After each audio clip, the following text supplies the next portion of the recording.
धन्यवाद सभापति महोदय, आपने मुझे बोलने का मौका दिया। सबसे पहले मैं शिव की जनता का धन्यवाद देना चाहूंगा कि उन्होंने एक अध्यापक के बेटे पे विश्वास जताया और प्रदेश की सबसे बड़ी पंचायत में सबसे युवा सदस्य बनने का मौका दिया। शिव की देवतुल्य जनता का मैं धन्यवाद देता हूं। साथ ही साथ मैं वर्तमान सरकार को बहुत बहुत धन्यवाद देता हूं कि वो यूथ पॉलिसी ले आए। घुमंतुओं और अर्ध घुमंतुओं के लिए पट्टे की व्यवस्था आपने की, जैसा कि पहले मैंने निवेदन किया था, इस सदन में मांग उठाई थी, उस पर काम हुआ, मैं उसकी बधाई देता हूं। साथ ही साथ राइजिंग राजस्थान एक सफल आपका आयोजन रहा, मैं उसकी भी आपको खूब खूब बधाई देता हूं। साथ ही साथ राइजिंग राजस्थान में हम सभी को जाने का मौका मिला, उसके एमओयू के बारे में पढ़ने का मौका मिला। रोज अखबारों में बहुत बड़ी बड़ी बातें उसको लेके लिखी जाती थी। 35 लाख करोड़ के एमओयू हुए, बहुत बढ़िया है, होना चाहिए, स्टेट आगे बढ़ना चाहिए, विकास होना चाहिए, बहुत ज्यादा जरूरी। और जब उसके अंदर देखा कि 35 लाख करोड़ के एमओयूज में और क्या क्या है, तब पता चला कि साहब 28 लाख करोड़ तो हमारे अक्षय ऊर्जा के हैं। बहुत अच्छी चीज है, सब स्टेट में ऊर्जा तो होनी चाहिए। अगर आप वेस्टर्न राजस्थान से ऊर्जा उत्पादित कर रहे हो, ये तो वाकई बहुत बड़ी चीज है, मैं इसके लिए धन्यवाद देता हूं। पर साहब इसकी कीमत कौन चुका रहा है?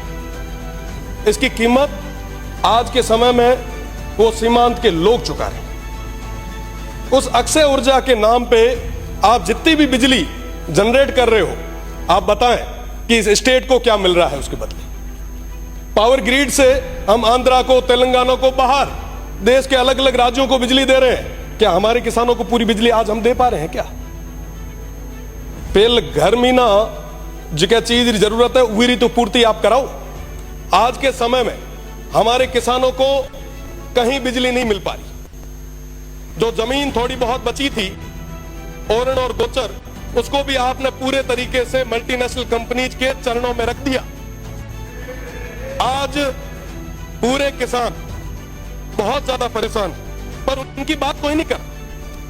विकास की बात आई, हमने सोचा कि साहब मैन्युफैक्चरिंग यूनिट यहां लगेगी, खूब सारे युवाओं को रोजगार यहां मिलेगा। कई सारे लोगों ने तो कहा कि साहब विकास तो आपके वेस्टर्न राजस्थान में बरस जाएगा, आप देखो क्या होता है। वही सपने हमें दिखाए गए जो रिफाइनरी आई उस समय हमें दिखाए। हमें कहा गया साहब ये आने वाले समय में दुबई बनेगा, जैसे शेखों के पास में रोल्स रॉयस की गाड़ी है वैसी आपके पास भी होगी। यहां पे अपार संभावना है। बदले में क्या हुआ? आज भी वो पश्चिमी राजस्थान, वो सीमांत के लोग वहीं खड़े। आज पुनः वैसे सपने उन भोले भाले लोगों को दिखाए जा रहे, उनको बताया जा रहा है कि साहब आपके यहां रेवेन्यू जनरेट होगा, विकास होगा। साहब सौर ऊर्जा का जो एक प्लांट लगता है ना, लगने के बाद में 2 गार्ड के अलावा तीसरा आदमी नहीं लगता। और रही बात दूसरी, पहले वो प्लेट साफ करने के लिए एक आधा कोई आदमी लगाया करते थे, आजकल तो उसका भी रोबोट आ गया। और वहां पे पूरे तरीके से वन्य संपदा थी, उसको पूरे तरीके से खत्म कर दिया। अभी महाराज जी कह रहे थे लंपी की बात, पिछले लंपी के दौर में हमने भी खूब सारा प्रयास किया। गाय हम सभी के लिए पवित्र है, भगवान रूपी है। पर साहब आप बताएं कि जब ये ओरण और गोचर खत्म हो जाएगा तो वो गौ माता कहां जाएगी? आज उसकी बात कौन कर रहा है? पिछले दिनों भैया गांव में ओरण पे अनैतिक तरीके से, अवैध तरीके से वो अलॉटमेंट हो रहे थे। हमने मांग उठाई, वो लड़ाई लड़ी, बदले में क्या? मुकदमे। क्या मुकदमों से डरा दोगे?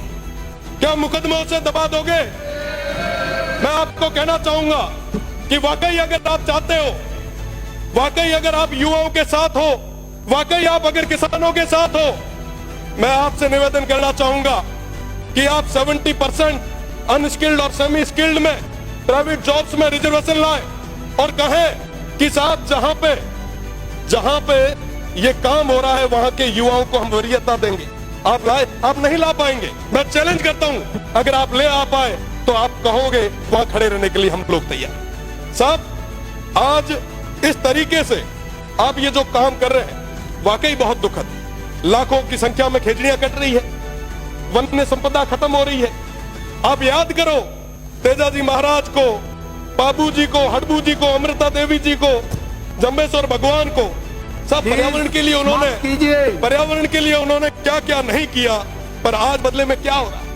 हम एक तरफ एक पेड़ मां के नाम लगा रहे हैं और दूसरे तरफ 100 पेड़ किसके नाम पे काट रहे हैं। जवाब मांगती है ये जनता, स्टेट देख रहा है। और मैं तो पश्चिमी राजस्थान के उन तमाम हमारे 47 माननीय सदस्यों से मैं कहना चाहूंगा, अगर समय रहते आपने उस क्षेत्र की आवाज को नहीं रखा तो वो जनता तैयार बैठी है। ये 1 साल निकल गया, 4 साल निकल जाएंगे, पता नहीं चलेगा। साहब उन लोगों के लिए, उन सीमांत के लोगों के लिए अगर कुछ भला कर सको तो कर लो, इससे बड़ा कोई मौका नहीं आना है। आप जिस सौर ऊर्जा की बात कर रहे हो, आप जिस विंड की बात कर रहे हो, मैं बताना चाहूंगा वो विंड जहां लगता है आसपास के 500 मीटर उस परिधि में कोई भी इंसान और आने वाली पीढ़ी वो सुन नहीं पाएगी। ये स्थितियां उस क्षेत्र में पैदा होने वाली है। साथ बात करनी होगी। मैं तो निवेदन करूंगा सभापति जी से कि आप नहीं होगा। माननीय सभापति महोदय, हाँ?